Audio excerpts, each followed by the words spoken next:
Hey guys, welcome back to Unfiltered with kellerB.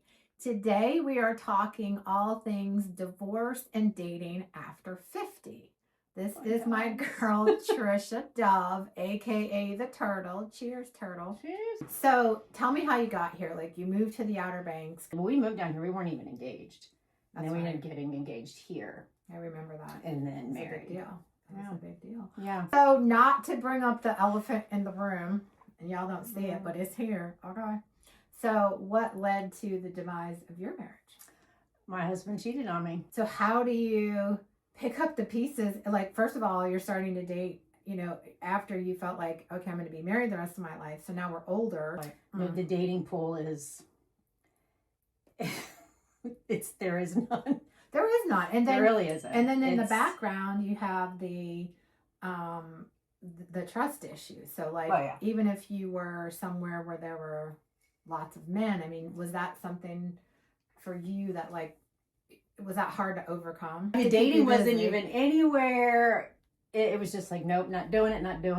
Well, that probably gave you time to process that bitter part. It did. Like, and did you feel like, what did I do wrong? Was it me? I mean, I feel like we all, someone cheats on you immediately because we're women. We look at ourselves and go, what could I have done better? Like, how screwed up is that? Like, anyway, did you feel that way?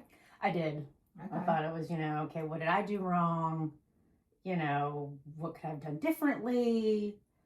Yeah, there was a lot of guilt, a lot of shame. Like I didn't want to talk about it. I was embarrassed. Even people like, what happened? I just like, oh, well, this just didn't work out. And I just didn't even want to talk about as to what the reason was. Mm-hmm. So what was sort of the turning point when you realized, okay, it's not me, it's you.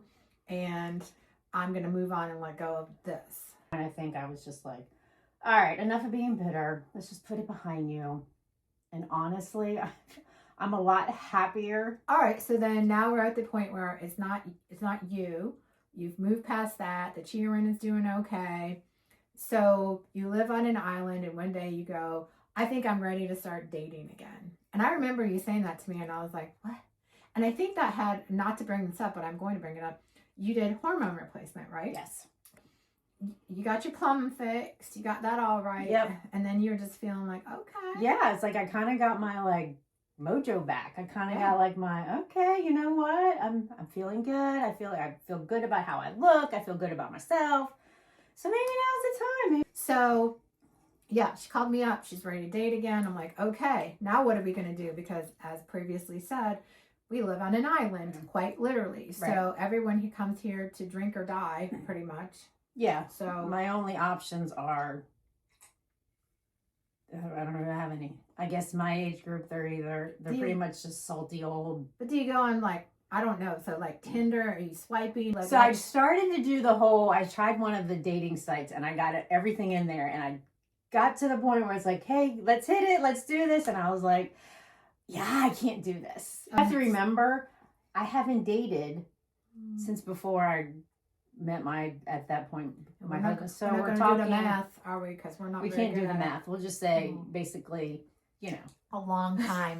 The other thing I think that's great when we're over 50 and we're dating is you saying, I don't need to love you.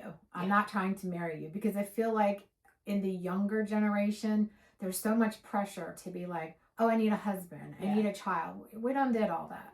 I have another question. So you're a strong woman, and I don't just mean physically, because physically she could kick your ass. Don't mess with her. But I mean personality wise, you know what you want. You're a strong woman. You're a mom. You've been down all those roads that led to the wrong place. Do you find that men shy away from you? Because I feel like all men want to save women, right? I think some men are. If they see someone who's strong and independent, especially a woman, oh, well, I don't. Yeah, they feel but in the same token, what I'm noticing and just being in a relationship that I was in, yes, I can do a lot of things myself. There's a lot of women out there who I have to have a husband. I need someone to do this for me.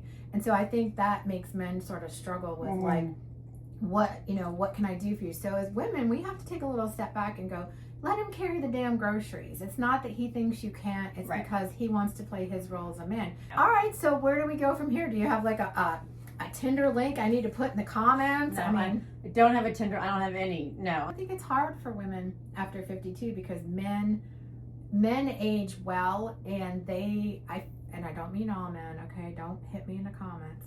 I'm just going to say that some men feel like dating a younger woman feeds their masculinity. Yes. Divorce is hard enough, but infidelity, it adds another Yeah. layer you have to overcome, and then you have to learn to trust again. And So there's no manual out there no, there's no for, manual. just But- being single in your 50s or being divorced in your 50s. It's all wrapped into one. Ladies, let us know. And men, if you're out there watching these videos, let us know. If you're divorced, what was your experience? What did you do to overcome it? As always, thank you for watching. I always ask that you like, share, subscribe, and comment on my YouTube channel. Listen, I run into people in the grocery store and they're like, I love your videos when you talk about the cheer-ins. And I love it. It makes me laugh, and it makes me happy to know that you're watching. But it's super important that you do the like, share, subscribe, comments. Until next time, this is Unfiltered with kellerB.